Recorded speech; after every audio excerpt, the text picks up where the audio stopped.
Okay, let's start. Number 1. The Voynich Manuscript. The year is 1944. You're a code breaker at a U.S. Army Signal Corps facility in Washington, and the manuscript on your desk has ended more careers than the war. The team that broke Enigma couldn't crack it. The man who deciphered Linear B walked away silent. You're staring at 240 pages of an alphabet no linguist has ever seen, illustrations of plants that match no species in any botanical record, and diagrams of figures floating through veined tubes. None of that is the strange part. The strange part is the maps.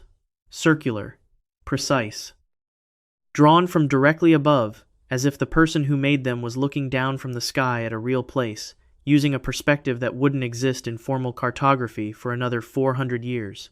The manuscript was purchased in 1912 by antiquarian Wilfrid Voynich from a Jesuit college in Frascati, Italy, along with a letter claiming it had belonged to Holy Roman Emperor Rudolph II in the 1580s. Radiocarbon dating at the University of Arizona in 2009 confirmed the vellum dates to 1404 through 1438 CE.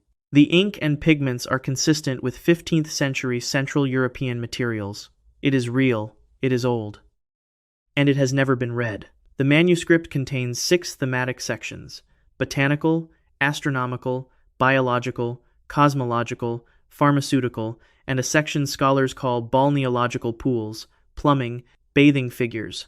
The balneological section contains circular diagrams showing interlocking pool systems connected by elaborate piping, drawn from a bird's-eye perspective. Aerial cartography as a discipline didn't exist until the 19th century, when balloon photography made overhead views of terrain possible for the first time. In 2019, botanist Arthur Tucker and researcher Rexford Talbert published a spatial comparison between the manuscript's pool diagrams and the thermal spa complexes of central Italy, specifically the Terme di Citara on the island of Ischia. The circular pool layouts, connecting channels, and positioning of bathing structures produced a statistically significant match. The balneological section appears to show an actual thermal facility drawn from above during a period when no such aerial view was cartographically possible. The mainstream explanation covers the obvious angles. The manuscript is an elaborate hoax, possibly created by a Renaissance forger to sell to Rudolph II, who paid generously for curiosities. The unknown script could be a fabricated cipher with no underlying meaning. Cognitive scientist Gordon Rugg demonstrated in 2004 that a simple encryption grid, called a Cardin grill, could generate text with the statistical properties of the Voynich script without any language at all. But the aerial perspective doesn't function as a hoax element. A forger trying to fool a buyer in the 1580s would have used cartographic conventions that existed in 1580. The consistent pipe diameters, entry orientations, and structural proportions across multiple pool diagrams behave like technical drawings, not decorative patterns. And the language analysis problem runs deeper than Rugg's demonstration.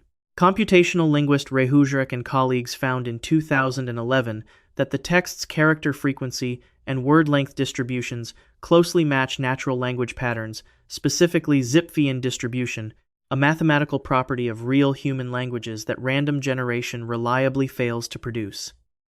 The aerial maps show a real place. The text describing those maps has passed statistical tests for natural language.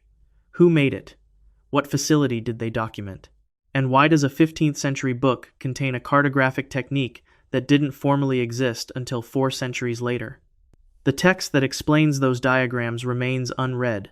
If one undeciphered book contains aerial maps of a real thermal city, the next one named a lost civilization so precisely that modern satellite imaging located its physical remains. Number 2. Plato's Timaeus and Critias. Athens, 360 BCE. You're seated across from Critias in a gymnasium courtyard, and he is describing a city that disappeared 9,000 years before this conversation. He's not speaking vaguely, he's giving you the canal widths, the dimensions of the central plain in stadia, the number of concentric rings separating land from water, the altitude of the hill at the center, the distance from the outermost wall to the coast. You're trained to recognize allegory, you've read Homer, you know what invented geography looks like. This doesn't read like invention. This reads like a surveyor's report from a place the sea swallowed. Plato recorded the Atlantis account in two dialogues, the Timaeus and the Critias, around 360 BCE. He traces it to his ancestor Solon, who heard it from Egyptian priests at the temple of Neith in Sais during a visit around 590 BCE. The priests kept records stretching 9,000 years before their own era, placing Atlantis's fall at approximately 9,600 BCE, the close of the last ice age. The island lay beyond the Pillars of Hercules, in the ocean to the west. It sank in a single day and night, following earthquakes and floods. Here's where the account stops feeling like philosophy. Plato specifies the city's dimensions: the central island, 5 stadia across, the outermost ring of water, 3 stadia wide, the entire ring structure totaling roughly 27 kilometers in diameter. The surrounding plain, 3,000 stadia by 2,000 stadia, rectangular, protected by mountains on 3 sides, and open to the sea to the south. These are not the round numbers of invented allegory. They are the measurements of a built place. In 2008, researchers George S. Alexander and Vine Deloria compared Plato's dimensions against satellite imagery of the Nuzhat structure in Mauritania, in the Western Sahara. The Nuzhat structure, a geological formation of concentric rings approximately 23 kilometers in diameter, matches Plato's ring layout with proportional accuracy that geographers have described as disturbing. The plain to the south corresponds to an ancient lakebed confirmed by sediment analysis, now desert, with freshwater gastropod fossils indicating a habitable wetland environment during the Holocene. NASA Landsat imagery confirmed the ring dimensions. The spatial fit is not approximate, it is specific. Mainstream scholars classify the Atlantis account as philosophical allegory.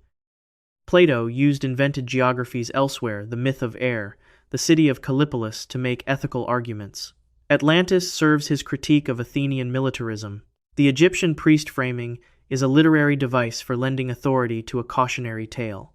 Any resemblance to real geography reflects Plato's familiarity with the Mediterranean world, filtered through imaginative reconstruction. But philosophical allegories don't include stadia measurements. No other Platonic allegory runs to thousands of words of architectural and hydrological specification. Solon's visit to Sais is independently corroborated.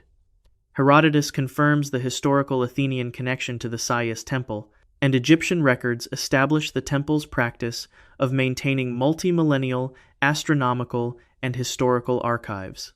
If the Egyptian priests' records were real, what did they actually describe? 9,600 BCE is the precise period of maximum post-Ice Age coastal flooding. Entire coastlines submerged in that era. Who built concentric ring cities in the Western world during that period? Did Solon copy a genuine Egyptian record of a civilization destroyed by flooding? And what other documents from those Sais archives described a world that no longer exists? Plato's priests kept records 9,000 years old. The next book preserved a memory even older, a homeland destroyed not by water but by cold, from a place that no civilization should have been able to describe. Number 3. The Zend-Avesta. You are a Zoroastrian priest in ancient Persia, approximately 1000 BCE, copying the sacred texts of your faith. The passage you're transcribing describes your people's original homeland, a paradise of rivers and meadows and long summer light, the most perfect land ever created. The evil god sent eternal winter to destroy it. 10 months of frost now cover it. 2 months of summer remain. A single day and night, the text says, lasts what is a full year everywhere else. You copy it without questioning. It has been in the tradition since before memory. But if you follow the astronomy, if you count the months and calculate when the sun disappears entirely, there is only one latitude on Earth where a day and a night together last a full year. And that latitude runs across the roof of the world. The Zend-Avesta is the sacred scripture of Zoroastrianism. Its oldest sections, the Gathas, are attributed to the prophet Zoroaster and dated by scholars to approximately 1500 to 1000 BCE, making them among the oldest surviving religious texts in continuous use. The first chapter of the Vendidad, the legal section of the Avesta, lists 16 perfect lands created by Ahura Mazda, each subsequently corrupted by the evil god Angra Mainyu. The first, the most perfect, is Ariana Veja, the Aryan expanse. The geographic description is precise enough to be diagnostic. 10 months of winter, 2 months of summer, a single day, and night equaling a full year. These conditions describe a single geographic band on Earth, the Arctic Circle and above, where the sun vanishes below the horizon for 6 months and remains above it for 6 months. This is not poetic amplification. It is an exact astronomical statement about a specific latitude. The problem is that Ariana before its corruption, is described as paradise, rivers, meadows, cattle, exceptional beauty. The Arctic today is permafrost. But during the Holocene climatic optimum, a warm period from approximately 9,000 to 5,000 BCE, confirmed by GISP, 2 ice cores from Greenland, average Arctic temperatures ran 2 to 4 degrees Celsius warmer than today. Northern Siberia supported a grassland biome called the Mammoth Steppe. Rivers, grazing herds, habitable terrain where tundra now exists. Indian scholar Bal Gangadhar Tilak published The Arctic Home in the Vedas in 1903, a rigorous scholarly argument that the oldest layers of the Rig Veda contain astronomical observations only possible at the Arctic. Stars that never set, a dawn lasting 30 days, a year of 1 long day and 1 long night. Tilak identified the same polar memory appearing independently in both the Persian Avesta and the Indian Vedas, arguing both traditions descended from a common northern source predating their geographic separation. The standard position treats these as mythological constructs. Extreme cold as metaphor for spiritual corruption is a common religious device. The 6-month night is literary amplification. Zoroastrian cosmology was frequently symbolic, and polar astronomy can be extrapolated by any astronomer familiar with the mathematics of Earth's axial tilt. But the Vendidad's 16 lands aren't symbolic. Scholars have identified 15 of them as real, locatable places in Central Asia and the Near East. Ariana Vieja is the first land on the list. If the other 15 are real places, the argument for treating only the first as allegory requires a special explanation that no one has satisfactorily provided. Why do 2 completely separate ancient traditions, Persian and Indian, preserve the same polar astronomy? What civilization occupied the warm Arctic, and what destroyed it thoroughly enough that only the language of myth could carry the memory forward? The Zend-Avesta remembered a homeland the climate consumed. The next book described a city the ocean swallowed, and in 2001, divers confirmed the address. Number 4. The Mahabharata. You are a Sanskrit scholar in 2001. You've spent your career with the Mahabharata's descriptions of Dwarka, Krishna's city, built on land reclaimed from the sea, its streets a grid, its harbor facing west, its concentric walls protecting a palace district at the center. You have always treated it as epic poetry, a poet's city, too perfectly detailed for the real world. Then, the National Institute of Ocean Technology calls. They've been running sonar surveys in the Gulf of Kambat, off the Gujarat coast. The geometry they're finding doesn't match natural sediment formation. Bring your copy of the text. Come and look. The Mahabharata is one of the 2 foundational Sanskrit epics, portions of it dating to approximately 400 BCE, though its oral tradition extends back further. The Mausala Parva, the 16th book, describes the end of Dwarka, a harbor city built on land, reclaimed from the sea by the divine architect Vishwakarma for Krishna. When Krishna departs the mortal world, the ocean claims the city back. The text gives architectural specifics: a harbor, fortification walls arranged concentrically, a grid street plan, a central palace complex. Then the sea returns. In 1983, marine archaeologist S.R. Rao began excavating in the waters off modern Dwarka, Gujarat. Over 7 years, his team recovered submerged fortification walls and cylindrical stone anchors, matching a design documented in ancient Vedic navigation texts with uncomfortable specificity. The structures sat in navigable harbor water, not deep ocean. Rao published his findings through the Archaeological Survey of India in 1990. In 2001, the National Institute of Ocean Technology conducted sonar surveys of the Gulf of Kambat, north of Dwarka. The scans revealed geometric structures at 30 to 40 meters depth, right-angle foundations, grid patterns inconsistent with natural geology. Artifacts dredged from the site were analyzed by the National Geophysical Research Institute. Organic material, dated to approximately 7,500 BCE, not Bronze Age. 7,000 years before the first recognized Indian civilization. The Gulf of Cambot was dry land during the last glacial maximum. Post-Ice Age sea levels rose progressively between 10,000 and 5,000 BCE, flooding low-lying coastal terrain.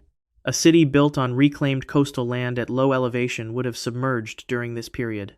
The Mahabharata describes exactly this sequence: land taken from the sea, built upon, and eventually returned. The mainstream position treats the Nuzhat findings with significant skepticism. The sonar data, critics argue, shows naturally formed sediment structures that pattern recognition has misread as built geometry. The dredged artifacts weren't recovered from controlled stratigraphic excavation, making dating context unreliable. The Mahabharata is epic literature, not cartographic record. Its geography is architectural metaphor, not a field survey. But Rao's Dwarka site is not disputed. The cylindrical anchors he recovered are a real artifact type, documented in Vedic texts, found in water. The grid plan ruins in the Gulf sit in a location that was, definitively, dry land at the period the oral tradition assigns to the city. And the text description of land reclaimed from the sea, a coastal city built below the waterline, vulnerable to flooding, is not a common poetic device. It is an engineering observation. How did the Mahabharata specify the location, layout, and eventual fate of a city whose ruins now sit 40 meters underwater? If the 7,500 BCE date is even approximately correct, who built a structured coastal settlement on the Gujarat coast while the rest of the world was still organizing into hunter-gatherer bands? The Mahabharata remembered a drowned city. The next book mapped a place that could only be reached underwater, and cave divers found it exactly where the text pointed. Number 5. The Egyptian Amduat. You are an Egyptian priest in the Valley of the Kings, 1450 BCE, painting the walls of Thutmose III's tomb. The text you're painting is called the Amduat, what is in the underworld. It describes 12 chambers the pharaoh must navigate after death. Each chamber has its own river, its own atmospheric conditions, its own guardian architecture. Hour 5 has a field of reeds with irrigation canals. Hour 7 has lakes of fire. Hour 12 has a passage so narrow that only the righteous fit through. You paint it with architectural precision. You are not decorating. You are drawing directions to a real place that every other priest before you has also confirmed is real. You just can't go there to verify it. The Amduat is the oldest complete funerary text in the Egyptian tradition, its earliest full version found in Thutmose III's tomb in the Valley of the Kings, dated approximately 1450 BCE. It describes the sun god Ra's nightly passage through 12 hours of the Duat, the Egyptian underworld, each hour a distinct geographic chamber with specific spatial instructions for navigation. The text includes gate measurements, guardian names, and route descriptions connecting each chamber to the next. The chambers are not symbolic abstractions. They have consistent internal geography. Underground rivers with specified depths, sandy plains, a field with irrigation channels, fire lakes, iron walls. Hour 5, the field of reeds describes agricultural plots divided by canals in a configuration that matches the Nile Delta's irrigation system when overlaid at scale. Egyptologist E.A. Wallace Budge noted in his 1904 Gods of the Egyptians that the Duat's geography reads less like symbolic cosmos and more like a subterranean map of a real place with real features. In 2008, the Egyptian Ministry of Antiquities conducted a ground-penetrating radar survey of the Giza Plateau to detect unknown chambers in the bedrock. The survey identified a network of subsurface cavities and corridors at depths between 5 and 25 meters. Researchers Andrew Collins and Nigel Skinner-Simpson published a comparative analysis demonstrating that several cavity positions corresponded in spatial sequence to the hourly chamber placements in the Amduat. Their most specific finding concerned Hour 6, the Hall of Two Truths, the Amduat's Judgment Hall, which carries a precise north-south orientation matching magnetic north as it existed in 1450 BCE, not as it exists today. Axial precession shifts magnetic north measurably over centuries. The document was calibrated to a compass bearing that was accurate at composition and is wrong now. The mainstream explanation treats the Duat as cosmological construct. The 12 hours reflect the night sky's movement. The field of reeds is an idealized Nile Delta afterlife, not geographic data. The GPR cavity positions are suggestive but not conclusive, Subsurface geology at Giza is naturally variable, and the cavity chamber correspondences may reflect selective matching. But the Hour 6 magnetic orientation is not selective matching. It is a specific, verifiable astronomical calculation that only works for 1450 BCE. An Egyptian priest in 1450 BCE either possessed instruments for measuring magnetic north with precision, which implies sophisticated magnetic science, or he was copying an older document that had been calibrated to magnetic north at its original date of composition, which raises the question, how much older was the source text? What is the actual geography below the Giza Plateau? How does a funerary document contain a correctly calibrated magnetic bearing? And where did the first version of the Amduat come from before Thutmose III's priests put it on his walls? The Egyptians encoded underground geography in divine language. The Mayans used plain description, and their underground place turned out to be something a diver with a light could actually swim through. Number 6. The Popol Vuh. You are a Maya scribe in the highlands of Guatemala, approximately 1554 CE, writing in secret, while Spanish priests burn every Maya book they can find. The story you're transcribing has been passed orally for 2,000 years. It describes Xibalba, the place below, a steep descent, a river that runs the color of blood, 6 houses of torment arranged in sequence, darkness, cold, fire, razor grass, wind, bats. At the bottom, a ball court where the Death Lords play. You write it down as mythology because mythology survives what history doesn't. 450 years later, cave divers descending into the limestone beneath the Yucatan Peninsula will find that every geographic detail you recorded is measurably accurate. The Popol Vuh is the sacred narrative of the Quiche Maya, compiled in writing around 1554 CE from oral tradition scholars date to at least 300 BCE. It describes the hero twins Hunahpu and Xbalanque descending into Xibalba, place of fright, via a steep passage, a river crossing, and a sequence of 6 trial chambers, ending at a ball court in the deepest section. The Sac-Actun underwater cave system in the Yucatan Peninsula is the largest known underwater cave system in the world, with over 215 kilometers of surveyed passages running north to south through the limestone substrate. In 2008, a National Geographic expedition, led by cave diver Bill Phillips, documented a sequential passage through chambers of dramatically different temperatures, cold zones near freshwater lenses at shallow depth, warmer zones descending matching the Popol Vuh's trial house sequence in geographic order. The northern entry point river carries iron-rich sediment that stains the water red. In 2016, INA archaeologist Guillermo de Anda published findings from the Hoyo Negro pit, a 40-meter deep submerged chamber within the Sac-Actun system. At the bottom, divers recovered Maya ceramics, a ritual jaguar skull positioned on a natural stone shelf, and human remains dated to 9,000 years before present.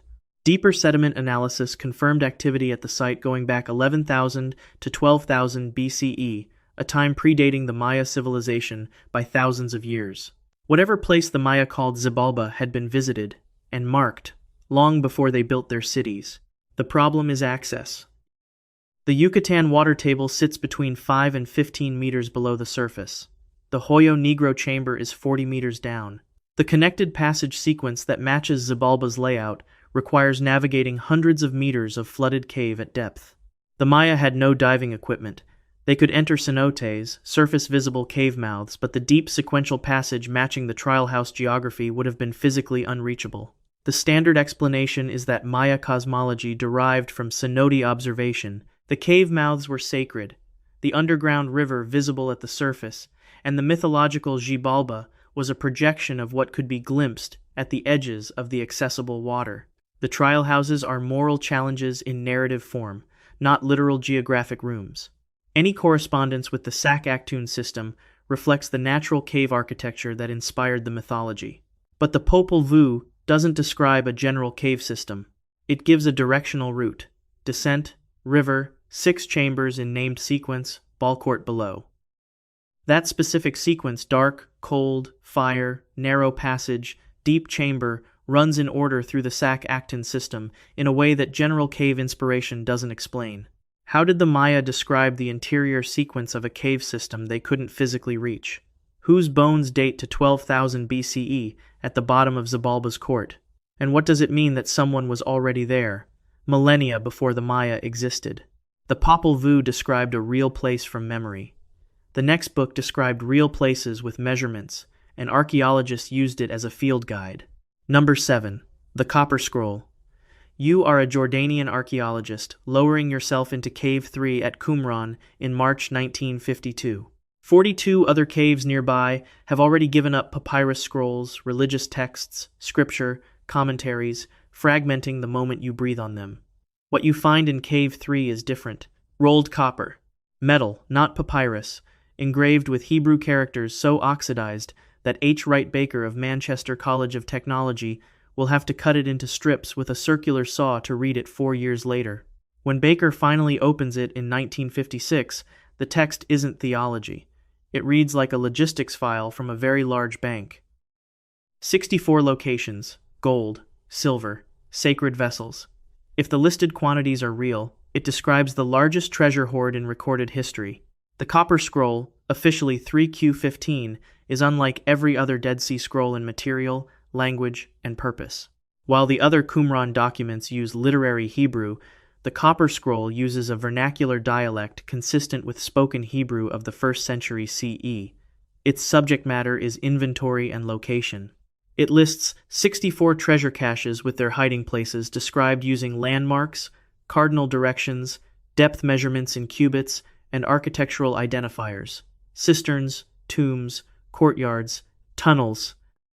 Here's what makes the location descriptions dangerous to dismiss. Dead Sea Scroll scholar Stephen Goranson of Duke University cross-referenced the scroll's descriptions against archaeological topography of the Jerusalem region confirmed by excavation surveys. 14 of 64 described locations corresponded to confirmed ancient cistern systems or building foundations in the Israeli Archaeological Authority's records. Real physical features, in real positions, matching the scroll's directional instructions. In 1992, researcher Vendel Jones excavated a cave site near Qumran using Copper Scroll coordinates as a field reference. His team recovered 900 pounds of a powdered compound identified by the Hebrew University as Temple period ritual incense, the specific aromatic mixture described in the Mishnah as required for temple worship. The material dated to the Second Temple period. Something the Copper Scroll pointed toward was physically there, in the ground, where the scroll said it would be. The mainstream explanation treats the scroll as fictional or symbolic. The quantities are fantastical: 65 tons of silver, 26 tons of gold, far exceeding what any first-century Judean institution could plausibly have held. Most scholars believe it is either an idealized inventory of the temple's theoretical wealth, a record of legendary treasure that never existed, or an eschatological fantasy about messianic riches. The location descriptions use landmarks no longer identifiable, making verification impossible for the vast majority of sites. But Jones's incense find is not symbolic. A physical deposit of the correct material was in the ground at the location the scroll specified, and the copper medium itself is a statement of intention. Every other document at Qumran was written on perishable papyrus or leather. You engrave copper when you expect the information to survive centuries, when you're making a record that has to outlast whoever hid it. Why was this document made of metal when all others used papyrus? Who had access to temple architectural plans specific enough to produce the scroll's layout descriptions? And where are the other 50 cache sites, the ones that no excavation has yet tested or confirmed? The Copper Scroll mapped a hidden city in precise coordinates. The next book mapped an entire continent, drawing the full coastline of Africa 38 years before any European sailed to its end. Number 8. Fra Mauro's World Book. You are Fra Mauro, a Camaldolese monk in Venice, 1450. King Alfonso V of Portugal has commissioned the definitive map of the world.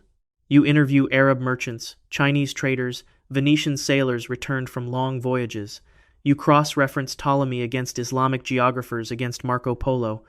But you also have access to something older texts that describe the world's southern edge in terms Ptolemy's closed Indian Ocean model cannot accommodate.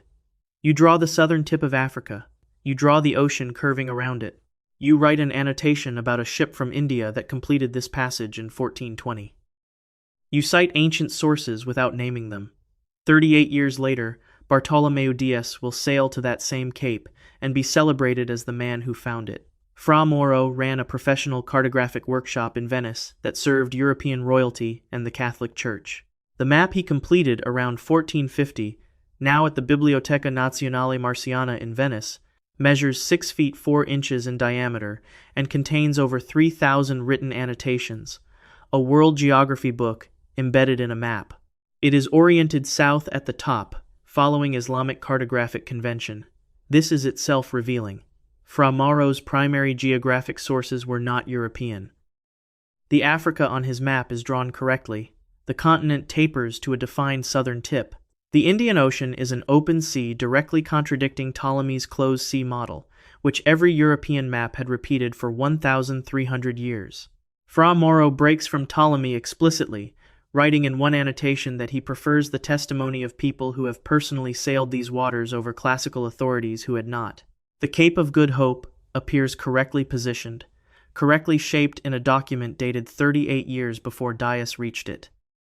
Annotation 3078, in historian Piero Falchetta's 2006 catalog, describes a ship from India navigating around Africa's southern tip in 1420. The annotation specifies the direction of travel and the season. If accurate, it predates Dias by 68 years and predates Portugal's acknowledged Southern African program by decades. Fra Mauro presents it not as legend but as a documented source event.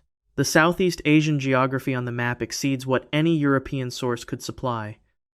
The placement of Indonesian islands, the shape of the Indian subcontinent, the positioning of Sri Lanka, these require maritime data, not overland travelers' accounts. Admiral Zheng. His treasure fleet completed its final voyages between 1405 and 1433, just years before Fra Mauro began his work. Venice maintained commercial contacts with Arab intermediaries who reached Chinese ports. Somewhere, that geographic data was transmitting westward. Standard scholarship credits Fra Mauro's accuracy to Venice's exceptional commercial position, the aggregate of merchant intelligence from Eurasia and Africa, filtered through decades of trade contact, producing accuracy beyond any individual explorer's account. The 1420 circumnavigation annotation is dismissed as an embellishment of second-hand sailor rumor. But Fra Mauro worked directly for the Portuguese crown, which was in the middle of a strategic African exploration program. If the 1420 circumnavigation were a rumor, a cartographer serving Portugal's intelligence interests would have reason to suppress it rather than publish it. He chose to include it. He cited ancient sources he refused to name. That combination claimed ancient knowledge, named results, unnamed sources, is a pattern that runs across every book on this list. What were those ancient sources?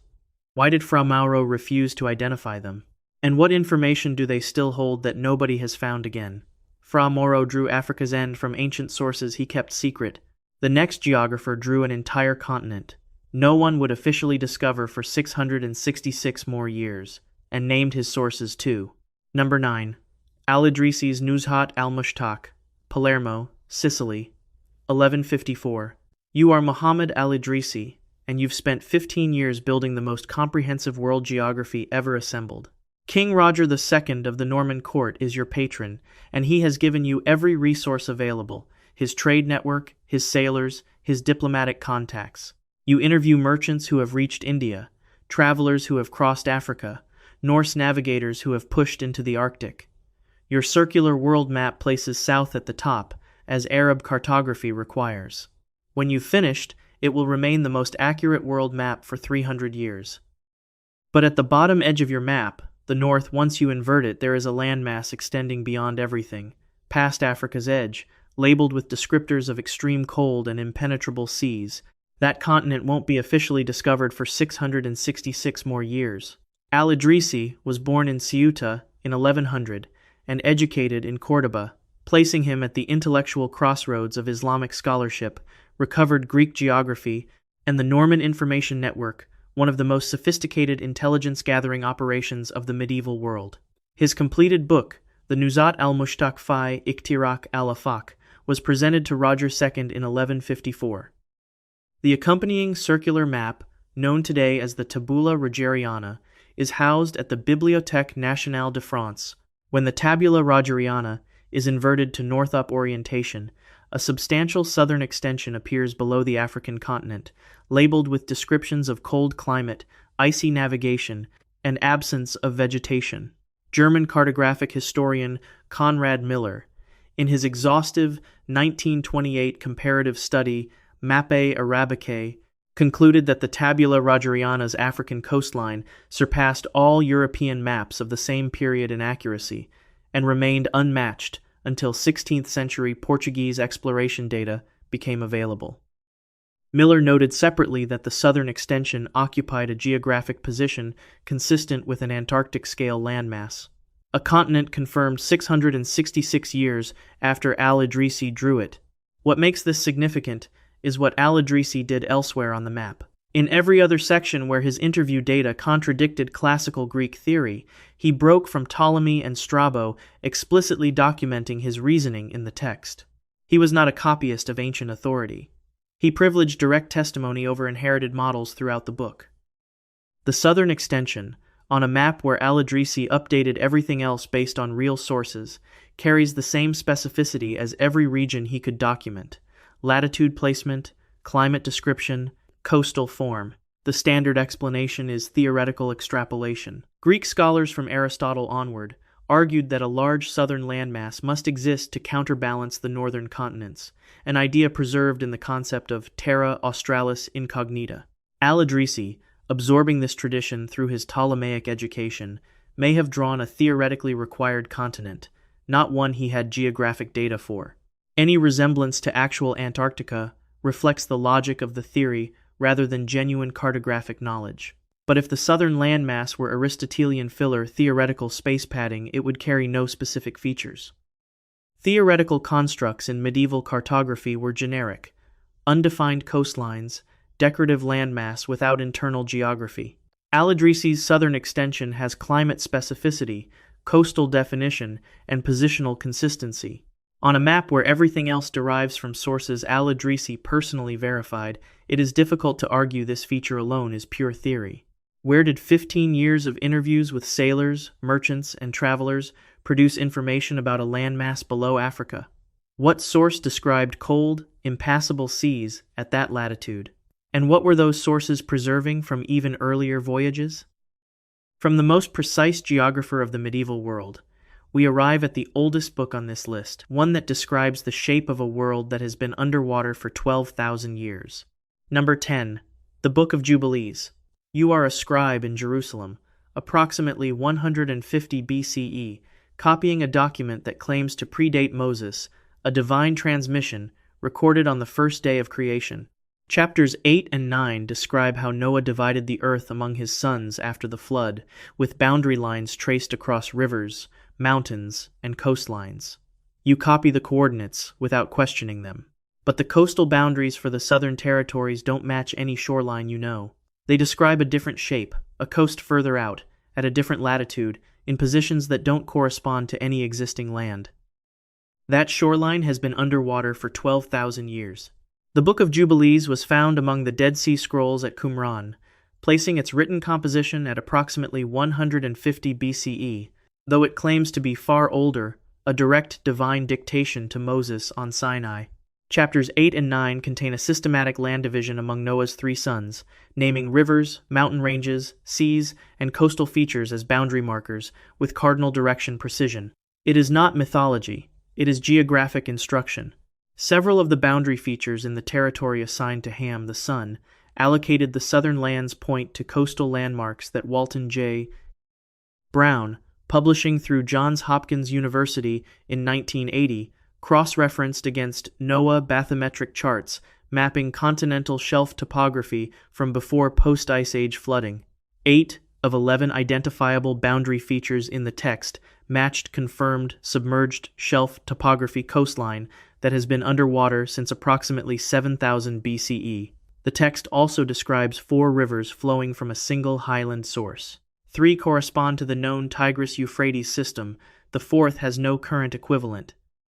In 1984, NASA's SIR-A space radar mission imaged beneath the Sahara Desert and detected a buried river channel, the Wadi Howar Paleochannel, running east toward the Red Sea, beneath terrain that is now hyperarid desert.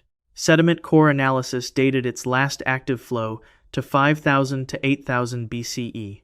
A fourth river, from the same general highland region as the Tigris and Euphrates, running east, active during precisely the period the Jubilees flood narrative describes. Then the climate shifted, and it disappeared under sand for 7,000 years, until a satellite found it by accident. The mainstream explanation treats Jubilees as theological retelling with symbolic geography. The land division reflects later political realities in the ancient Near East projected back onto a biblical ancestor narrative. The fourth river is an identification problem within existing river systems, the Nile, the Gihon, not evidence of a lost waterway.